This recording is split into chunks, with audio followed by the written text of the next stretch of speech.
Hey, thanks for dropping by for some Smoke and Science, the podcast dedicated to nerding out with two PhD scientists who research cannabis and who also use it. We were blown away by the positive response from our first episode on the challenges of cannabis research. Yeah, we want to share our first ever review from Telfer C.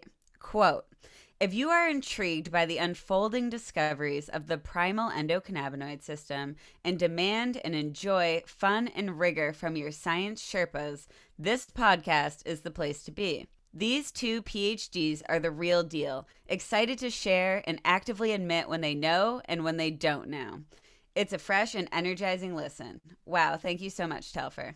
Also, shout out to Tabs24, Gerson, Surgeneer, and C5X2C for reviewing us on Apple Podcasts. It actually helps us a ton, and we super appreciate it.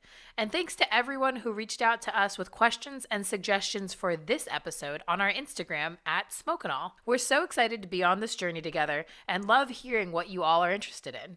We're going to include you as much as possible because that's what this podcast is all about, bridging the gap between research scientists and everyone else. In this episode, we dive into pain. We discuss what it is, the different kinds of pain, and how cannabis can help diminish the feeling of pain.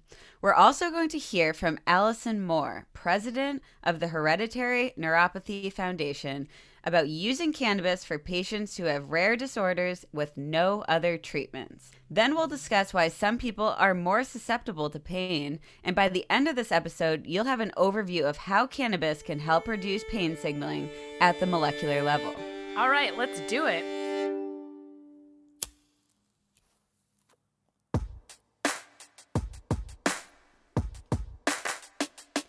Welcome to Smoke and Science.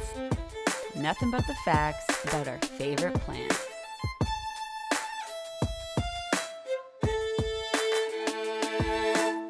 Welcome, everyone, to the second episode of Smoke and Science. This episode is going to be all about cannabis and pain.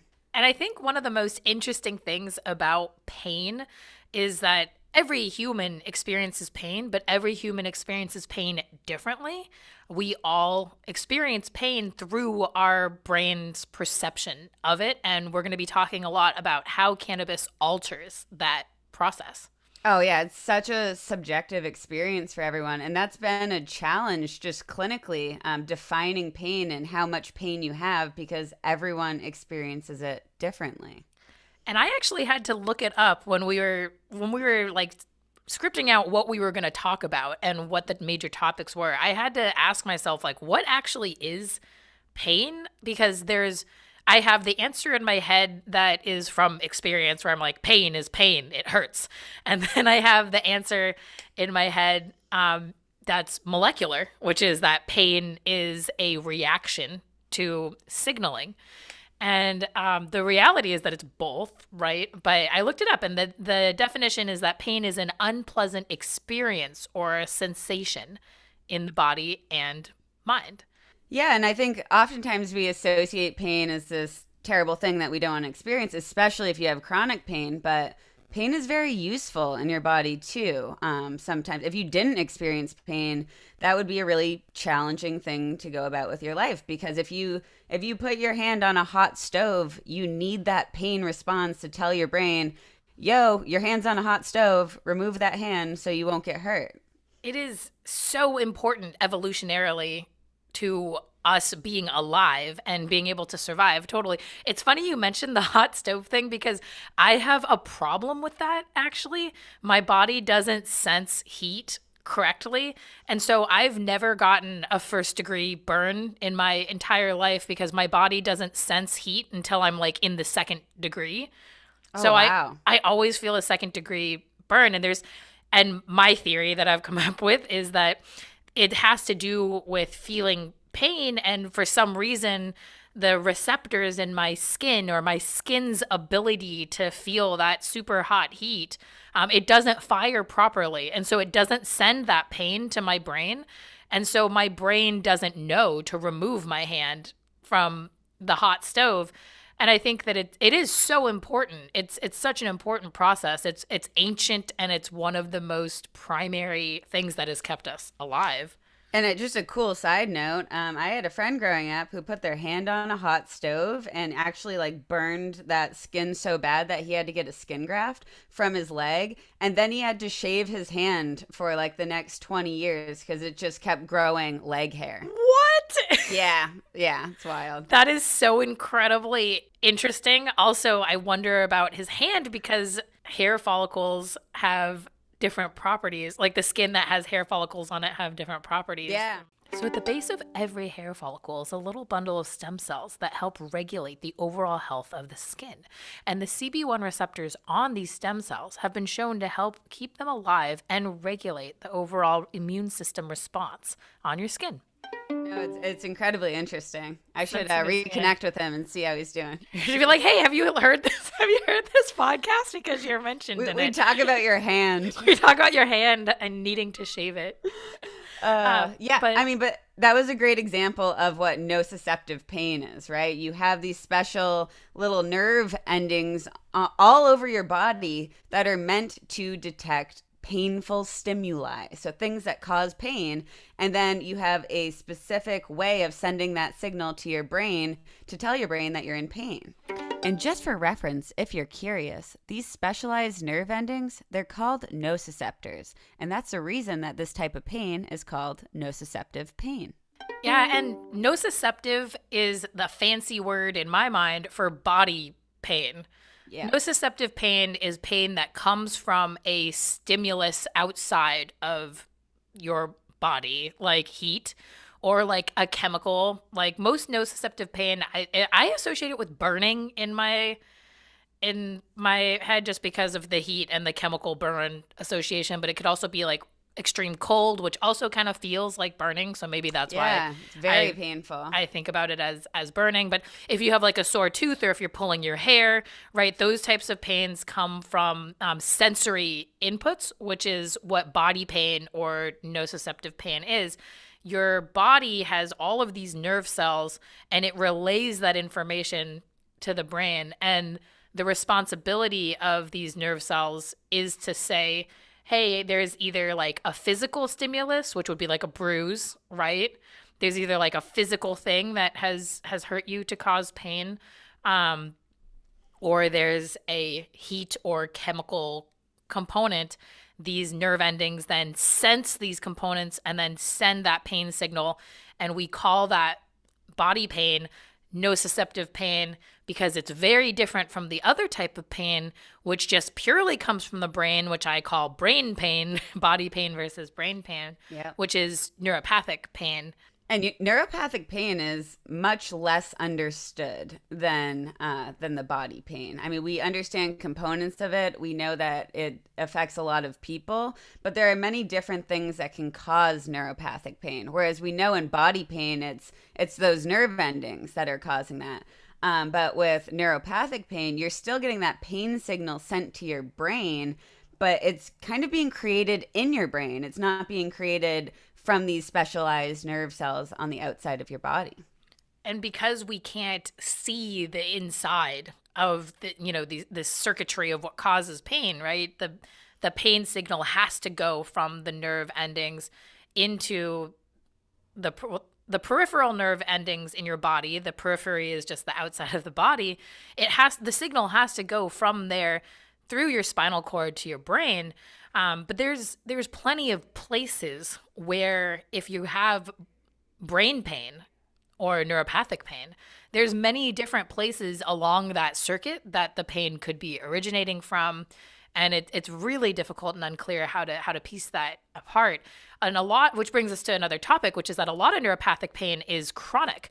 The other ways to separate pain is to separate pain between acute pain and chronic pain. And most neuropathic pain is chronic. It's something that continues over long periods of time. It might increase or decrease, but it is more or less constant. And neuropathic pain can be caused from something as simple as a pinched nerve, which is, really hard to find, and it can cause pain for months or years. Chronic pain is incredibly debilitating to people. And again, like acute pain has a purpose. If you are leaning on a hot stove that has a purpose, you need to take your hand off of that stove.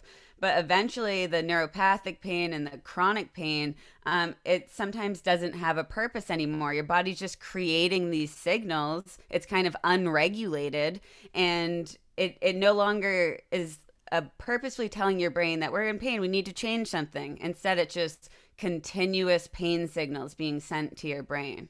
Right. And acute pain can turn into chronic pain. And this is kind of where we're going to discuss how cannabis can affect both. And I think it's interesting because for both types, acute and chronic pain, cannabis has historically been used for both types of this pain for thousands and thousands of years. It is worth mentioning that medically, under current medical guidelines, cannabis is still debatable as a pain management prescription. But in my opinion, there's overwhelming evidence just in the history of the use of cannabis and in people's experiences that cannabis does have a therapeutic application. It is able to reduce different types of pain.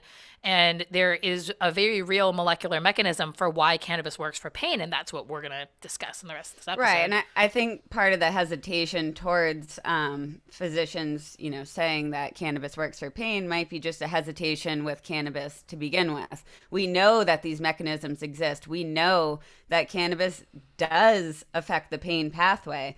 But some people are still uncomfortable with the fact that cannabis has such a huge therapeutic value.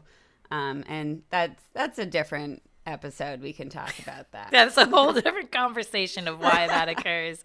Actually, just recently, within this last month or two, there's been a formal recommendation that has come out that shows that cannabis can be prescribed for chronic pain. And they evaluated cannabis over standard treatment options for chronic pain, which standard treatment options are usually anti-inflammatories like Advil, ibuprofen, Aleve, which is naproxen, or like diclofenac, which is just types of anti-inflammatories that are called non-steroidal anti-inflammatories. Then there are the steroid pain medications like cortisol, and then there are the opioids. And the opioids cause huge problems for a number of reasons, but they're very effective for pain. But cannabis has been recently given, it was given a week recommendation, which I don't understand why they came to week, because it was shown to be why it was shown in the paper to be better or comparable to standard care. Yeah, and I mean, just reiterating this thing about opiates too. If you have chronic pain, your pain is not going to stop because of the opiates. It's just going to help with the symptoms of that pain. And if you are constantly taking opiates because of that pain, it can lead to extremely addictive tendencies and can be extremely harmful. Interesting little side note, there's actually multiple opioid receptors in the brain. There's the mu opioid receptor, the kappa, and the delta. Morphine and codeine and these traditional analgesics all bind to the mu opioid receptor. However, these other opioid receptors are an emerging target for a less addictive pain management strategy. Your body also gets used to anything that it takes chronically with tolerance, and that's a piece of this problem, is not having other options, because even in the case of opioids being extremely useful, it would be really beneficial to be able to use them and then to be able to wean off of them, use them less, even just as a reduction of harm. I think it's incredibly beneficial. But cannabis has been given a weak recommendation for chronic pain somewhat recently. And the paper, I think, is interesting. We'll link it in the bio. The paper actually found that cannabis performed better in a number of indications that they tested, and that there were minimal negative side effects. And as compared to standard treatment has negative side effects as well. I was prescribed high doses of ibuprofen for a long, long time, and my stomach had a lot of issues. I had a lot of GI issues that came from taking just huge doses of ibuprofen. And also my body got used to the ibuprofen, so it didn't actually really work that well anymore. Yeah. And for cannabis and pain, it's definitely an option that I think for people who have chronic pain is worth exploring. And we'll talk about it later, but there's also many different ways you can use cannabis for chronic pain, like different methods of administration. And that can help a lot with, I mean, not just tolerance, but also different kinds of pain allow you to tolerate certain medications differently. If you're not good at swallowing pills, or it's painful for you to swallow pills, there are alternative ways to take cannabis compared to some other medications where there's not. And there's complementary ways of mixing these methods of application or administration. You can get the types of benefit that you're looking for when you understand that there are these, these other ways of doing it, because there are different ways of activating the system in the brain and body that interacts with cannabis that causes these effects. So we ended up talking for far too long about cannabis and pain and ended up splitting this episode into 2 parts. And the methods of application segment actually ended up in part 2. So it's on its way soon, but it won't be in this episode. That system is called the endocannabinoid system, and we're about to go pretty deep into that right now, and how it is involved with pain circuitry. And so if you give this a listen and you are still a little bit confused, you can check out our YouTube. We upload all of these podcasts on YouTube, and there's going to be some figures that we will supplement with what we're talking about, but we're going to describe them as best we can now. And what we're talking about is how cannabis and the active molecules in cannabis activate the endocannabinoid system, and what happens chemically to these nerve cells that sense pain to reduce that pain signaling in the nerve cells and in the brain. And there's multiple ways in which it does this, but we're going to start with just the main part of how does the endocannabinoid system work. Yeah, and just reiterating on that point, although this does seem confusing because it is pretty complex, the concepts we're about to discuss essentially contribute to all the therapeutic benefits of cannabis. So if you have to listen to it twice, if you have to do some Googling on your own, this is so important to understand on how cannabis interacts with your body. And it's quite incredible once all the pieces come together. So we're excited to talk about it. I think that maybe we'll start with just the fact that brain cells talk to each other. I think that's something people have heard of circuits, right? Brain circuits, nerve circuits, pain circuitry. That circuit that we're talking about is multiple brain cells linked up together, sending signals from one to the other to the other. They send these signals to each other electrically. It's an electrical impulse. We call it an action potential. And this is how our brain cells talk to one another. It's how everything in the brain is executed.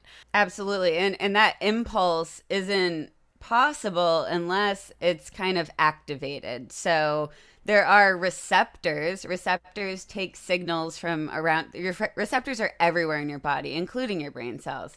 And essentially, small compounds can bind to those receptors, and then eventually it can cause that activation of that brain cell. So the receptors are super important, and the activation is super important. But also the direction that the signals are sent is very important. So the receptors, I like to think about it as like a very complicated, like an airplane dashboard where there's all sorts of buttons and switches. Every button or switch would be like a type of receptor. They're all different, and they serve different purposes. And most cells, all cells have more than one type of receptor, but most brain cells actually have more than one type of system receptor. So if you've heard of the serotonin system, or if you've heard of the dopamine system, the GABA system, the opioid system, and now the endocannabinoid system, these are not isolated on, like, it's not like one brain cell has endocannabinoid system receptors and one brain cell has serotonin receptors, or one brain cell has dopamine receptors. They're actually mixed in the sense that brain cells usually have at least more than one type of receptor that they're interacting with. And right, and there's many different altogether, but they're not all activated by the same thing. So they're very specific with which compounds can actually bind to that receptor and cause a response. So the serotonin and the dopamine systems aren't going to be able to activate all the receptors, only the ones specific to them. All right, that was an aggressive amount of information. So let's do a quick recap on what we've discussed so far. So we can divide pain into 2 broad categories: body pain and brain pain. Another word for body pain is nociceptive pain because that pain signal originates from these specialized nerve endings all over your body called nociceptors. These nociceptors respond to things like cuts and tears in your skin, excessive heat or cold, and even chemicals. Now, brain pain is very different. This can also be called neuropathic pain because it originates from those neurons.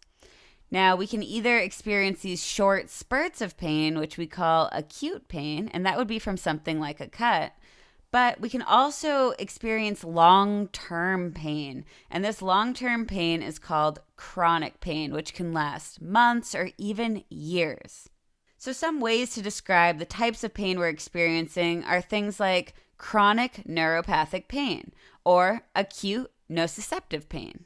But now it's time for a quick break. Then after that, we'll have an interview from another team member here at SmokeN'All who's going to talk to an expert about some practical applications of all of the science we're talking about. Then stay tuned after that because we will continue taking a deeper dive into the molecular mechanisms of pain.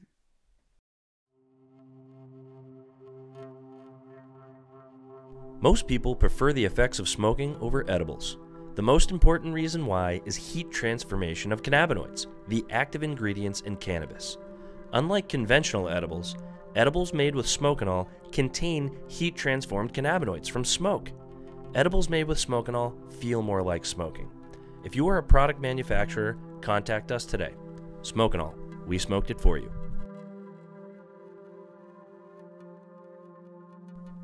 Hey, I'm Andy, by the way. I am the co-inventor of SmokeN'All and vice president and co-founder of Real Isolates LLC. We're a cannabis research company.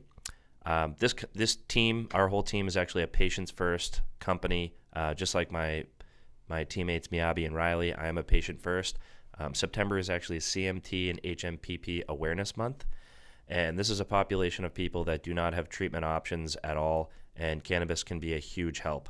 I'm actually going to interview in this segment Allison Moore, the CEO and founder of the Hereditary Neuropathy Foundation.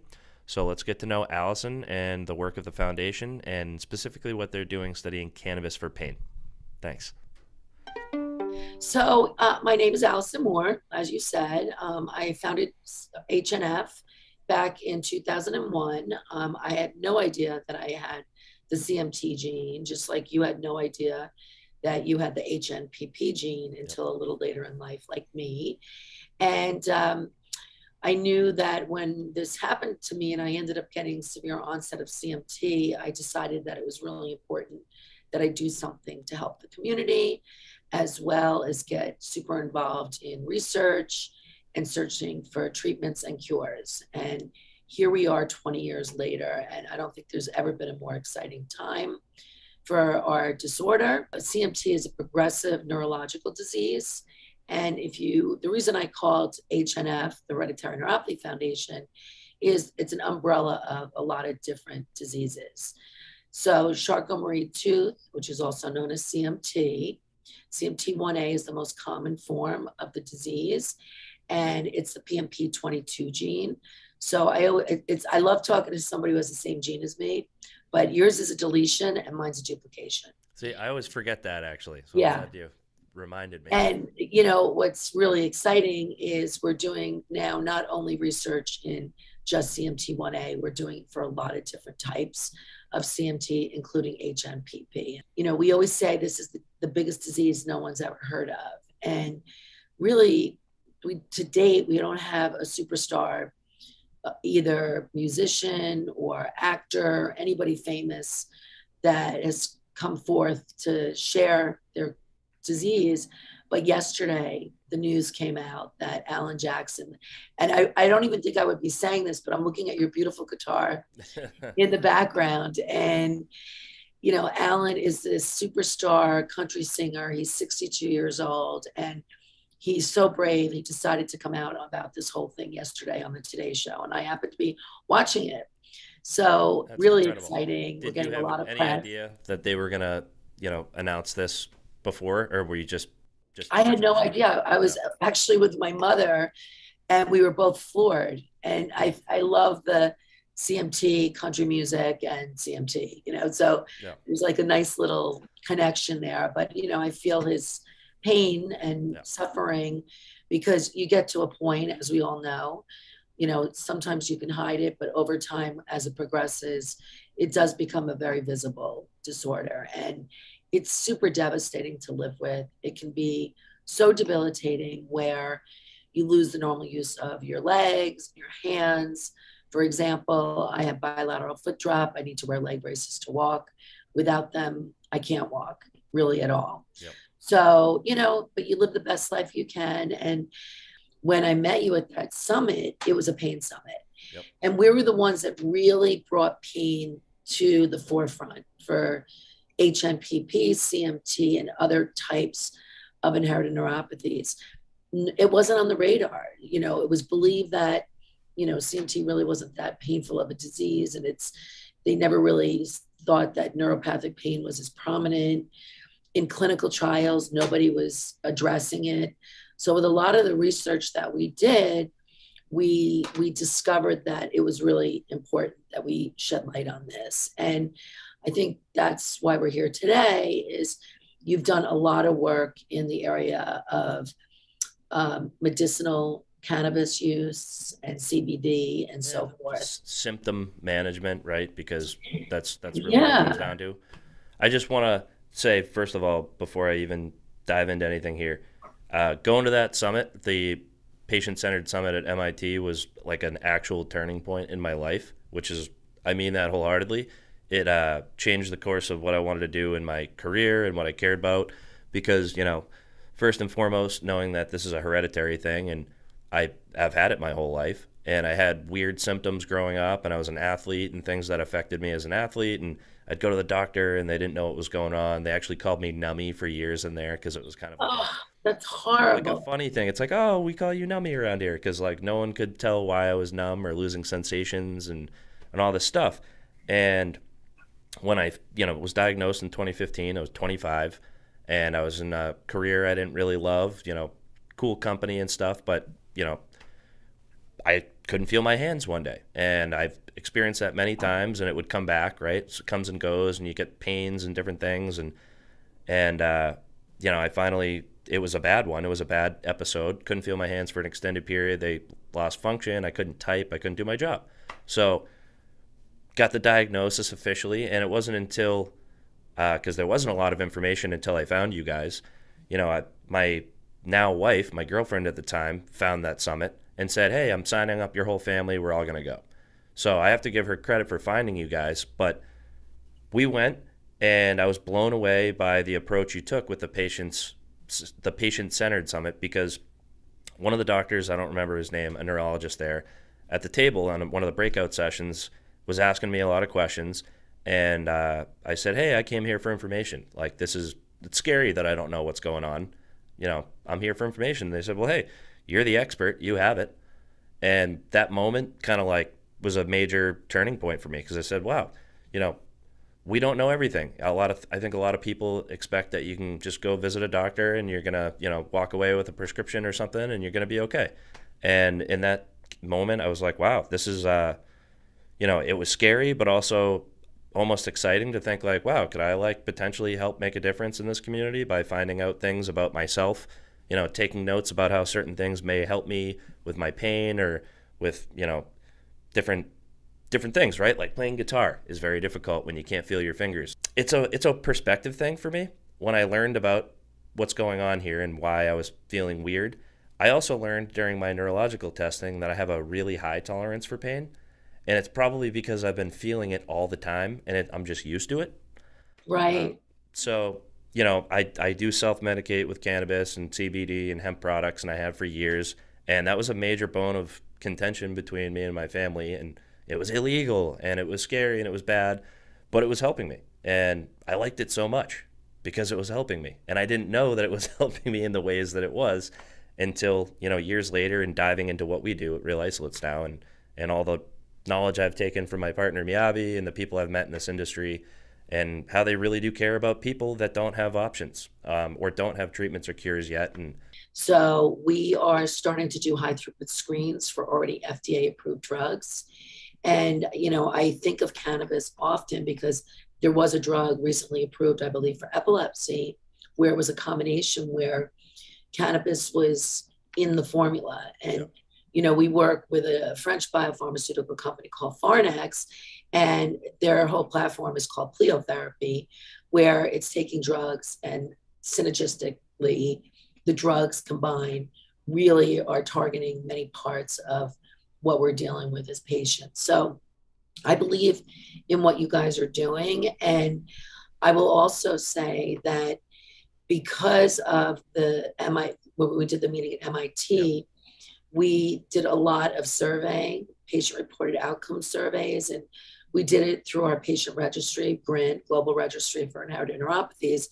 And we found an amazing PhD by the name of Dr. Brian Piper in Pennsylvania, who his career has been very focused on this. And then with your group, we expanded on this and we started to get a real feel for cannabis use. And also we know it's illegal, not so much anymore, which is great news for all of us that enjoy using this for pain. Well, unfortunately, not everybody with CMT or HMPP does live in a legal state yet. So it's still, even talking about this, I feel bad. I have sympathy for those people because I know it's scary to do something that you're breaking the law, but you're just trying to improve your quality of life. And yeah, and I think, one of the things that what we started learning, like those thoughts that people had. And, if you're a younger person, especially, and your parents don't use it or they don't believe in it. And, if you remember at that MIT conference, I remember. I know where you're going with that. We're not going to say his name because I'm very fond of him, but he was just adamant, like, this is so wrong. And the American Academy of Neurology isn't approving this. Until they endorse this, you'll never, hear from us. But then there are doctors out there like Dr. Greg Carter, who was well ahead of his time. Before I even started HNF, I think he was doing a lot of work with this. So, to me, it's a very safe way to deal with the pain if you know where to get it, if you get a prescription for it. I learned in our patient surveys and the study that we did that it really helps people with sleep. And I just want to mention that the study got accepted and it's being published. That's incredible. So we'll be really happy once it's officially published, we'll be able to share that. So this is actually going to be my first scientific publication, and I'm really, really excited about it. I never thought I'd be contributing to cannabis research of any kind, or specifically cannabis research in regards to my patient population, CMT and HMPP. Once this is published, we're definitely going to be sharing it, so follow along on social media, and you will be the first to know. This study itself was actually done with a huge emphasis on patient experiences, which is really, really important and something that this industry doesn't seem to often consider. We're going to be picking back that conversation now. Unfortunately, but maybe the tide's turning here, the cannabis industry at large is primarily all about THC. THC pays the bills, people say, and I think that's starting to change a little bit. But understanding that a lot of the medical patients, which is a lot of people that are registered medical patients, they're not just looking for the highest milligram THC chocolate bar that you can buy, which is the funny thing. When you have the medical card, you can get those higher doses, but you don't necessarily need that. You need some improvement. You need sleep. You need pain management, and you need to be able to do your job during the day or take care of your kids or drive a car. Yeah. That's the big thing. I have a friend that she dabbles because she's from Seattle, so she can get anything. She's like, Allison, try this, because she's always worried about me not getting enough sleep. Yeah. And seriously, sometimes I get completely whacked, and it's really, really challenging. It's just it's a whole thing. I don't want to go down like negative street here because this is about awareness, but I think it's important for whoever is listening, if they do listen, that, there's a lot of people that fall under this umbrella that are struggling every day to just have a normal, regular, everyday quality of life. And there's people out there like you guys that are trying to make a difference and trying to find solutions. And, people like us are trying to find solutions specifically with cannabis that aren't going to, totally ruin your day potentially while you're, trying to medicate yourself or whatever. It was so great to be able to chat with Allison Moore at HNF and talk about how cannabis can help with neuropathic pain. The Hereditary Neuropathy Foundation has been a huge part of my personal journey, and they are really passionate about providing research and resources for how this patient population can use cannabis. Here's how you can get in touch with Allison and contribute to the HNF. Today's just been wonderful having this chat, and I would love to do this more often, and maybe we can break it into topics so we can get into more depth. But as we're wrapping up CMT Awareness Month, it's just wonderful how the community's come out to champion CMT Awareness Month, bring a lot more attention to it. The best way to help HNF and our mission to cure these diseases is to not only join our patient registry and participate in our research studies, but we really rely on donations to keep the organization going, as well as to fund our innovative triad program, the Therapeutic Research and Accelerated Discovery. We have multiple research collaborations for various types of CMT, and we'll get there quicker with more money. We're a nimble organization.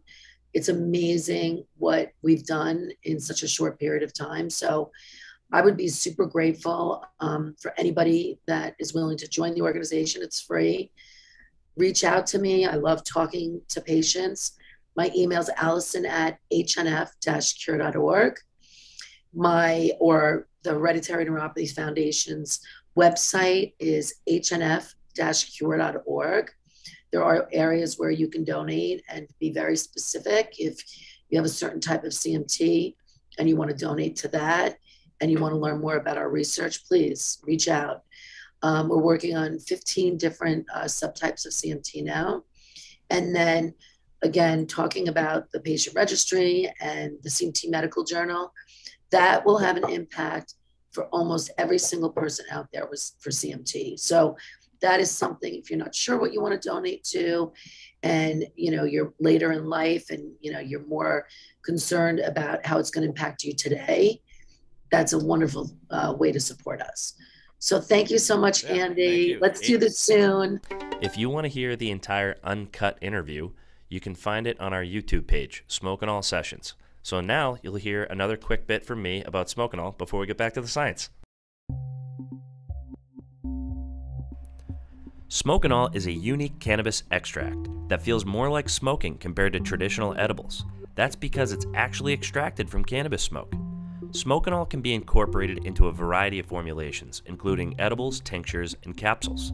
And SmokeN'All extraction is fast, easy, and requires very little upfront investment.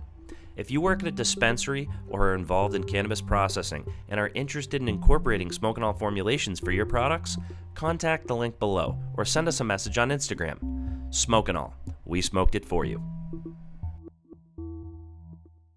Hey there, we're jumping right back into the deep end here with how cannabis reduces pain signaling. These signals in the body are actually electrical, and the endocannabinoid system operates in the opposite direction of all of the other electrical signals in the body. So let's spark this session up. Now let's talk about a little bit more about the electrical signal, right? So when they get activated, that causes this electrical signal to fire, similar to like a light switch. And we're talking about serotonin, dopamine, GABA, glycine, and all of the classic neurotransmitters, all of these, I guess, traditional signaling molecules, they all go in the same direction. They all fire one way. And the number one purpose of the endocannabinoid system in the whole body is to break that circuit and regulate those systems by altering how they're functioning, because they're all going in one direction, which means that it's more difficult for them to regulate themselves. If you imagine a one-way street, it's difficult when you're trying to get somewhere on a one-way street and there's no place to turn around. You have to go a very long, out of the way, route to reach the top. Versus the endocannabinoid system is the only system that functions in the opposite direction, and it can get there much faster. This unique ability of the endocannabinoid system to work in the opposite direction of the other neurotransmitters in our brain is called retrograde signaling. Retro comes from the Latin word meaning backwards. To regulate. Absolutely. So it's a way to turn off other systems, which is so incredibly important when we're talking about overactive systems.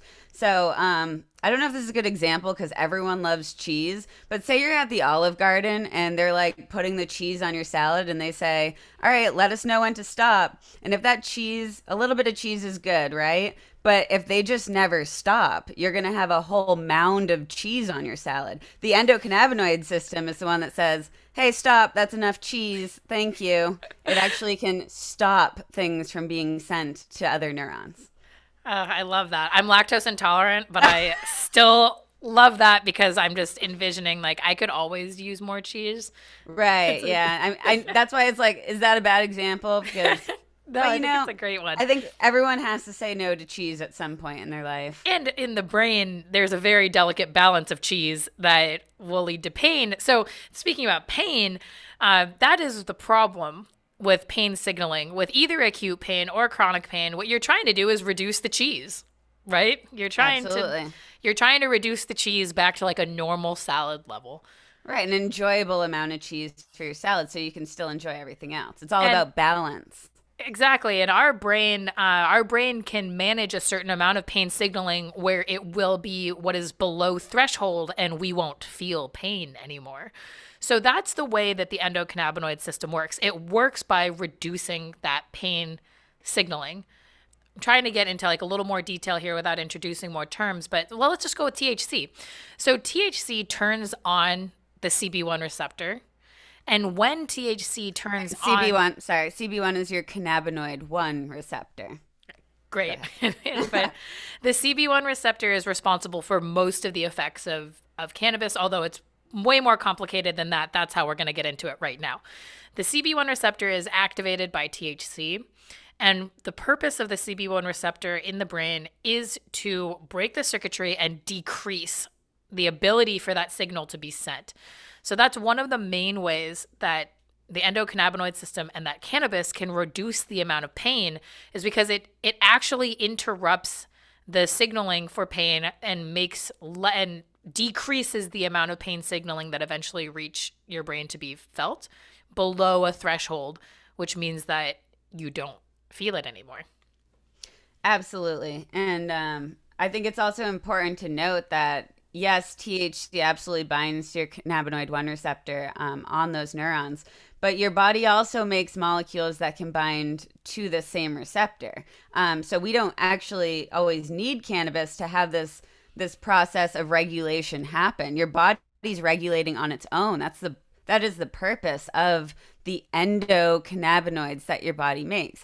Endo means endogenous. It means it's made inside your body. So we have endocannabinoids when we have overactive neurons, your endocannabinoids are released and sent to say, hey, yo, stop making those neurotransmitters. We have way too many right now. And that is the regulation step that your body normally makes.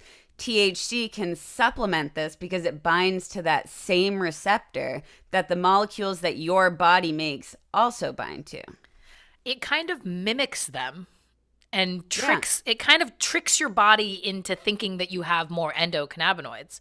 That's sort of the basis for most of how THC and how cannabis works, at least through the receptors, is by mimicking the endocannabinoids like anandamide or 2-AG are the two primary molecules that every single one of us is making right now that does this. And it's incredibly important, but everyone has different levels of that in our body. And I think the next thing that we're going to talk about is the two different places which the endocannabinoid system can have this action and regulate it. The first one is in inflammation. There's a separate mechanism for inflammation and inflammatory pain as opposed to neuropathic pain, because inflammatory pain is what the term we were saying earlier is sensory or nociceptive. It's a response to a chemical signal. It's just that in models of inflammation, like if you have inflammation in your body, that chemical is actually getting produced by your immune system and your own immune cells. Yeah, so they're releasing these inflammatory molecules that are going to cause inflammation in your body. So that can also become dysregulated as well, where you have too much inflammation. And I think that's one of the huge benefits of cannabis is that it works on this system that has multiple inputs into pain. Pain itself is really diverse and variable, tons of different mechanisms for pain, and the endocannabinoid system is involved in all of them, which is why it's such a great option. It does not, it also is why it doesn't work for absolutely everyone, but it's why it works for such a large number of disorders that have to do with pain. Yeah, and if you think of around your neurons too, there's other cells called glial cells. And if you have too many of these pain molecules being produced, that can actually activate these glial cells to produce too many inflammatory markers. And so not only can your endocannabinoids prevent the amount of pain signals going neuron to neuron, but can also prevent the glial cells from producing too many inflammatory molecules. So it can kind of work in two different ways, but all in the same area, which is really interesting. And it's also, I think it's also so interesting that on the higher level, the endocannabinoid system regulates the immune system in general, and that inflammation and pain are they're incredibly closely tied to the immune system because inflammation is it's a response of our immune system, one of the oldest pieces of our immune system. And it's so central, which is why I think it's so able to decrease it. Well, and it's kind of interesting. So similar to like how some amounts of pain are beneficial to us, some amounts of inflammation are also beneficial to us. It rids a lot of harmful things from our body. It can do amazing things in our body. But if we have chronic inflammation, if we have too much inflammation in our body, it can be extremely debilitating. It can be harmful to our body. So it's all about how it's regulated and what kind of feedback mechanisms we have to stop inflammation or slow down inflammation, or anything else related to controlling it. And I think this is an interesting theory that one of my original mentors, like one of my first mentors working in the lab, one of the first things I looked at was inflammation. And Dr. Bruce Hammock was this mentor, and he had this theory about how inflammation was a threshold-based response, which means that it's after a certain point with inflammation, you just get this hockey stick graph where it's inflammation will shoot up exponentially, that there is a threshold of inflammation that the human body is able to manage very well, and that reducing our levels of inflammation below that threshold is what can help us to improve our quality of life by reducing symptoms. And that for a lot of us that have chronic inflammation or issues with inflammatory disorders, which don't always look like a swollen lip or like a sprained ankle or like even like rheumatoid arthritis is an example of inflammation where the joints are clearly very inflamed. Sometimes it could be like tendinitis is caused by inflammation, even though your joints actually don't appear to be inflamed. There are other endometriosis. We'll talk about that later, but endometriosis is incredibly inflammatory. It can be incredibly painful. Yep. And it's inside. It's within GI issues like IBS and Crohn's are linked to inflammation of your GI tract. The inflammation isn't always swelling.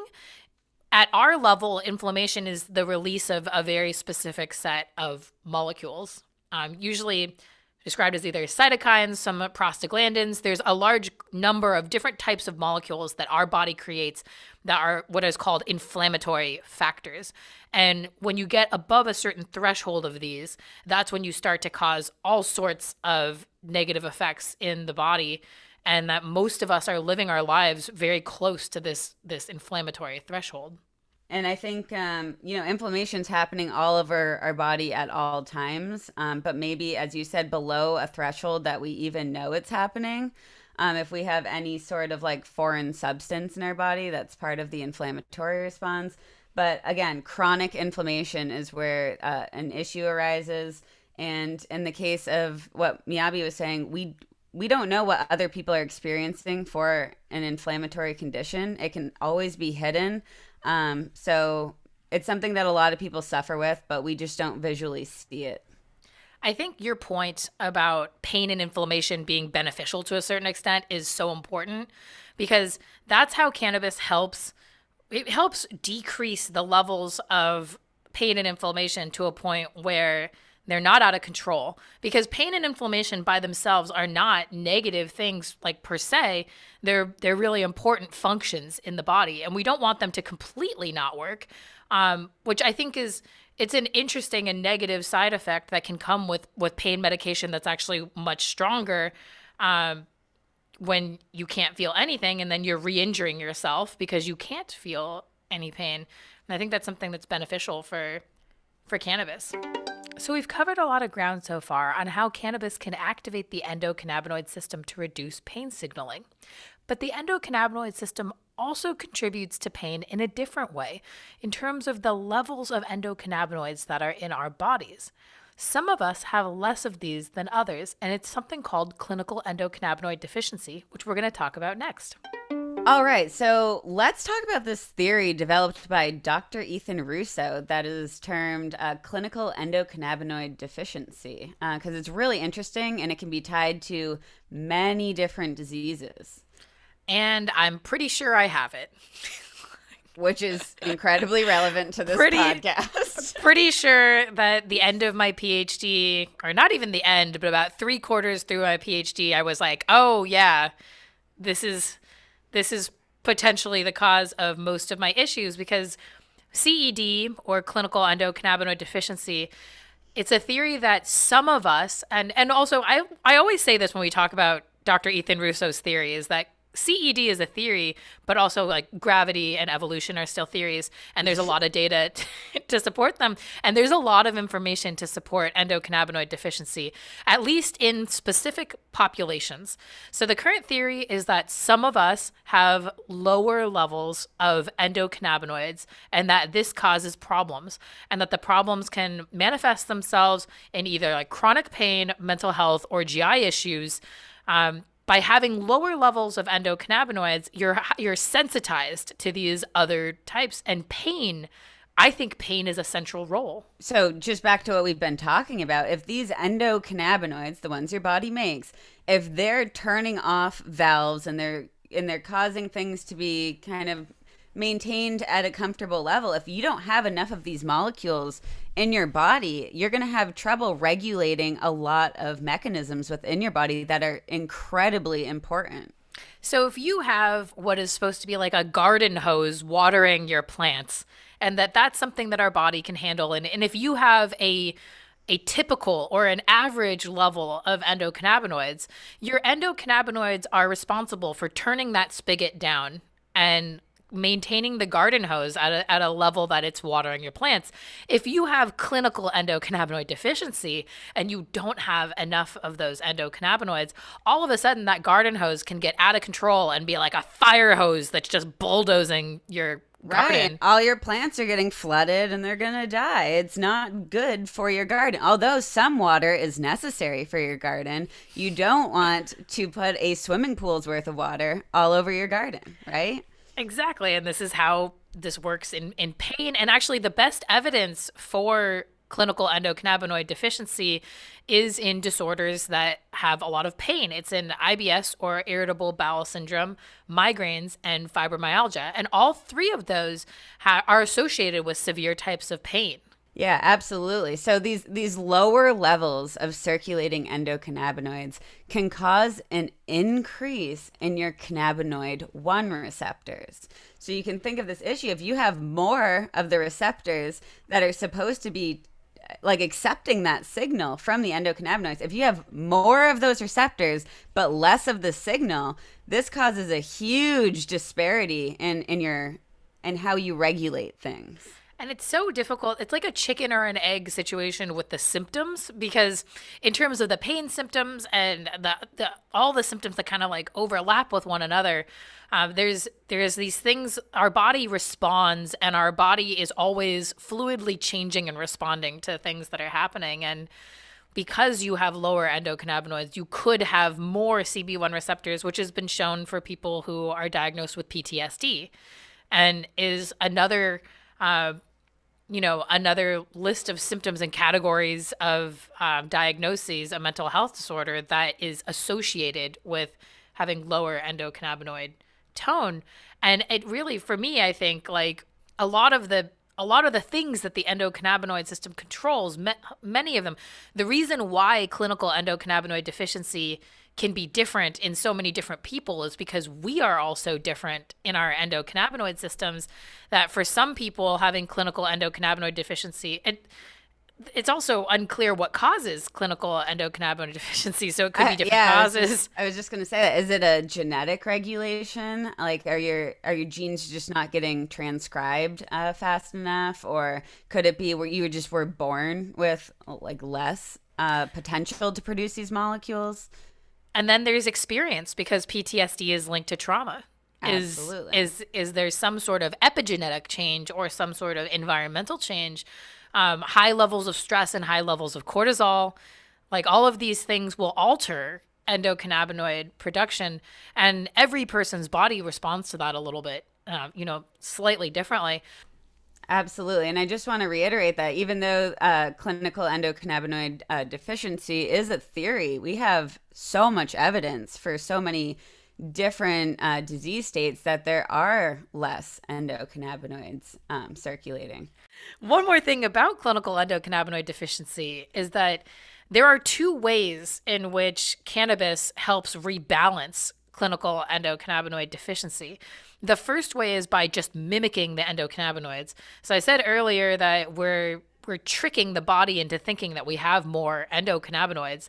That's the first way. Because they bind to the same receptor, right? So they're both activating that cannabinoid 1 receptor, and that's why THC can kind of mimic the ones that our body makes. Exactly. So from the perspective of our body, it just looks and feels like we have more of the endocannabinoids. That's the first way. The second way is by developing tolerance. Tolerance, which usually is described as needing a larger dose of cannabis for the same effect, is developed by reducing CB1 receptor densities. You experience tolerance because you reduce the number of CB1 receptors that are available. And in clinical endocannabinoid deficiency, it's been shown that you can have an upregulation in CB1 receptors, in which case having a certain level of tolerance would mean that you're lowering those CB1 receptors and that you actually are rebalancing it. This is all just, that part is all theoretical. But it makes a ton of sense. I mean, absolutely. And we'll continue to talk about tolerance in many other episodes because it's just going to be a reoccurring theme. Especially for chronic pain and for people who use for chronic pain, like your pain isn't going anywhere, and tolerance can be it could be problematic. And in addition to that, tolerance breaks can be problematic. So we will be discussing that. Actually, that's something we'll touch on a little bit at the end when we're talking about methods. All right, so that is it, fam. Thank you so much for listening. And for anyone who's not already following SmokeN'All on Instagram, please make sure you do that, especially if you have suggestions for episodes or want to ask us any questions. Reminder, if you are a processor at a dispensary or work at a dispensary and you want to use the SmokeN'All extraction process, we would love to help you get that on your shelves so more consumers have availability to it. Please contact us through Instagram or through our website. Also, we were not able to get everything about pain into one episode, so listen along because next time we will talk about some specific diseases that involve chronic pain and some administration methods to use cannabis for that pain. Thanks again.